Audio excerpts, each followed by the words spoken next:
Hello. Today we're here with Christina Escobar from Univision. Hello. Hi. Great. It'd be pretty nice to understand a bit more about yourself. What's your role here, and if you could introduce Univision as well. Sure, absolutely. Thank you for being here. I'm excited to be here. My name is Christina Escobar. I am the President, General Manager, and Director of Sales of the Univision cluster here in Austin. And we have 3 radio stations here. We have KLQB, which is a Mexican regional format. We have Amor, which is a Spanish hits format. We actually also have a TUDN radio station, which is sports radio. And then we have 2 TV stations as well. So that's Univision, which is our anchor flagship station, and then our Unimas, which is our secondary station as well. Beyond that, we have digital properties, and we also have experiential events that we engage in. We're about a 50-person team here, and just getting back into the office. So it's good to be back with the team again. Amazing. And if we were going to talk to your team and ask them what your role is, what would they say your role is here? My role is to make sure that the lights stay on, that we don't lose our signal over the air on TV or radio, and that I'm responsible for making sure our revenue goals are hit. So at the end of the day, I'd like to think I'm their cheerleader and their supporter. They're all smarter than I am, so I rely on them to make sure that this world goes round. But I think that's what they might say. And then what's your actual day-to-day? What do you really get well, kind of down and dirty with day-to-day? It never is the same. Every day I need to make sure that I'm checking revenue figures, checking ratings, ensuring that the sales team has enough in their pipeline, making sure that we're being innovative in the way that we deliver our news and deliver our on-air radio shows. And just kind of making sure that everything is, greased and oiled and well kept. And also the departments, the synergy between the departments is also crucial. So making sure that I'm that Lego connector to keep them together and remind them that they don't operate in silos. So.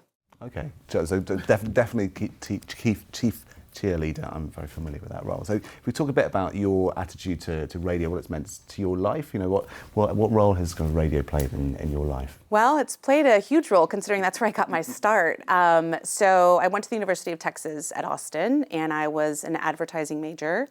And so I did not have a job, and I was about to graduate, but I was interning at a group of radio stations here in town. And I was hanging promotional banners, and I was out at remotes. And the director of sales said, "Do you have a job after you graduate?" And I didn't. So she said, "Why don't you come in and we'll talk about it?" So I did, and I got hired on as an account executive. This was probably 23 years ago. Okay. And I got the phone book, which was my account list. And I was representing one of 6 stations, probably the lowest ranked station. And I got into sales that way. So got the door slammed in my face a couple times, which was hard. And but jumped back on the horse, and radio was really my first step into the career path that I'm currently in. So it was a big deal for me. Radio is a big deal. Amazing. So you've got a really good insight into the advertising formats, right? And Correct. So in terms of kind of radio ad formats, how has that evolved over your tenure, the last kind of 23 years then? Wow, it's changed. The stations that I used to represent were all in English, and now I work with a group of stations that is 100% Spanish language content. So I think the language change with a more diverse audience has certainly been something that I've seen change. I've also seen a lot more niche formats, changes to make sure that they're targeting that individual that they're looking for, and really almost trying to adjust for the products that they feel they need to push and sell. And so this format might make more sense.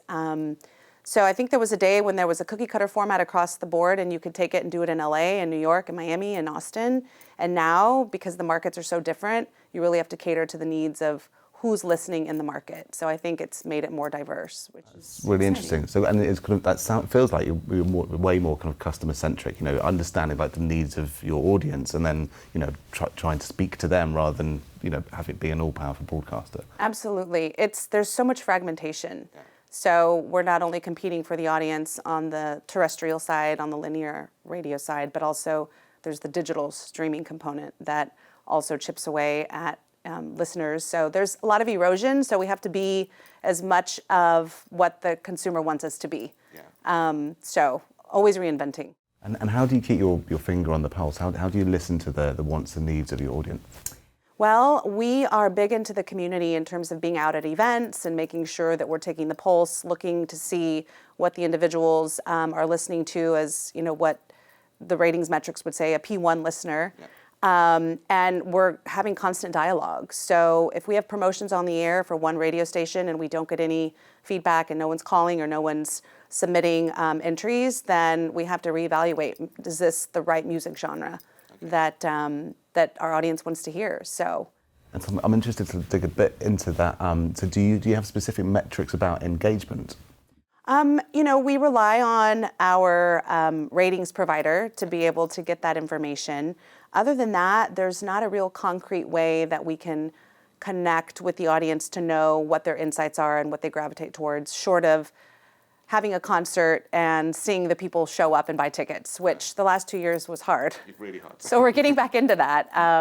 But it's really just paying attention to who calls, who reaches out, who's at our events, what our clients say, what the clients see from their customer base, because we always have to have our ear on the pulse of that as well, since they pay the bills. Of course. And we're trying to look at best practice in radio ads. What makes a really memorable radio ads. And I'd wonder whether you can think back and maybe think of the first radio ads that you remember, or possibly an ad from a while ago that's stuck in your mind. Gosh, nothing specific jumps out at me like a brand or a service. However, those ads that had a jingle would always resonate. It was something that you would pick up and that you would continue to say or speak or sing throughout the day. Taglines, I think, are also very, very important and memorable. I say that now and I can't think of one, but I can think of plenty for the current time. But I think that's really the connection point, is when there's something that the listener and the audience and the consumer can pick up on and say, hey, that's trendy, or that could be something that I would say. I think that's what helps things stick and it resonates more with the audience. And so obviously we know what we do is we create these ad campaigns that you can talk back to, and actually kind of lean into trying to make people talk in the real world, firing up their vocal cords. And when that kind of engagement, what do you think is the future of kind of smart speaker listening and engagement within your world? Well, I know smart speaker listening has certainly seen an increase, so we definitely play in that space. I think the consumer these days wants instant results and instant gratification and ease and convenience. So if there were some sort of interaction where a smart speaker could do what you wanted it to do after playing that brand or that client's commercial, I think people would really gravitate towards that. It would help the client be able to see those metrics right away, and then it would help the consumer feel like they could get their hands on it ASAP, which we live in a I want it now world. Yeah. So I could see that as being definitely something that would be successful. Great. And in terms of kind of other kind of innovations and changes in the way that you've engaging with the audience, have you kind of grown your kind of social properties? Are you got more touch points? Are you looking for more channels to communicate with your audience? Absolutely. The beauty of Televisa Univision is we have mass portfolio of offerings for consumers. So from the linear radio stations that we have to the digital audio consumption ways that we have through our Euphoria platform, which is our music platform on the digital side that streams. Social media is definitely something that we found allows us to connect with our consumers in different ways. Each radio station page has a different type of consumer, as we know, psychographically. So when we put the content on our social pages, we see the interaction on that side.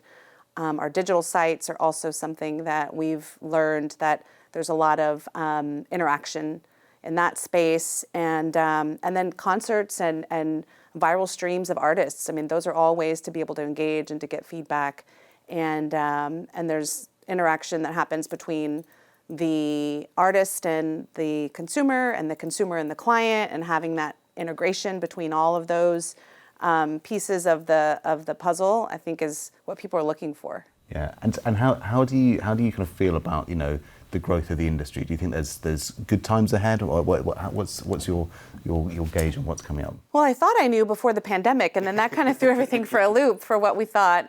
So I feel like we're hitting the reset button and starting again. And I definitely know that the linear radio stations will continue to grow.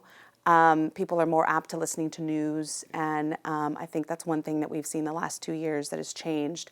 And there's a constant gravitation of new people into the market.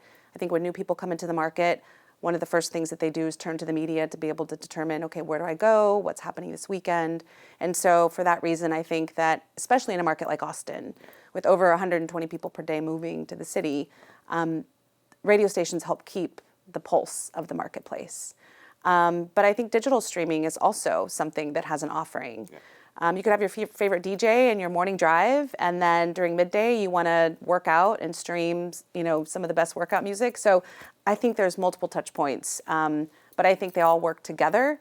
And so you have to hit the consumer all parts of the day, regardless of what they're doing, on their smartphone, on their tablet, through their television set, in their car. So there's lots of ways. I mean, it's endless. Yeah, well, it comes back to what you were saying earlier. You need to have a really good understanding of what their day looks like, and then kind of cater to them where they are. Now, would championing the future of the industry, and if you were just leaving college now and really wanted to get into this industry, what would your advice be to kind of people who want to one day be where you're sitting? I would say to be open-minded, to be innovative, to not be afraid to ask questions and suggest new things to try. Not everybody knows the answers, and I think the industry wants new, fresh individuals who are the consumers to get their perspectives of how can we better market our organization, how can we market our stations, how can we then market our clients.